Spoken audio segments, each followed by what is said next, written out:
Ассалаумағалейкум қазақ елі. Бүгін мен қазақпын әннің бірінші бөлімі. Қазақ болып тумағанда не терем, бұл жалғаннан бақыт таппай өтерем. Міне қазір үйренетін боламыз бірінші бөлімін. Бірінші төменге ашып, сосын екінші перне жоғарыға, төмен, жоғары.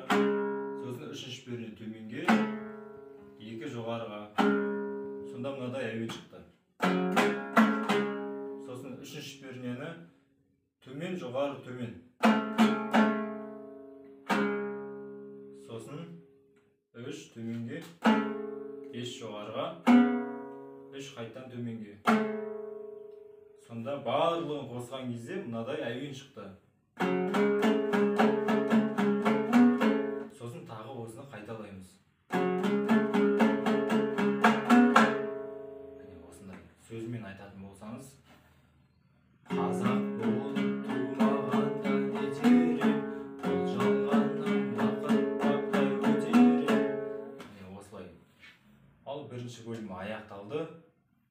Көп рахмет тыңдағандарыңызға. Сау болыңыздар.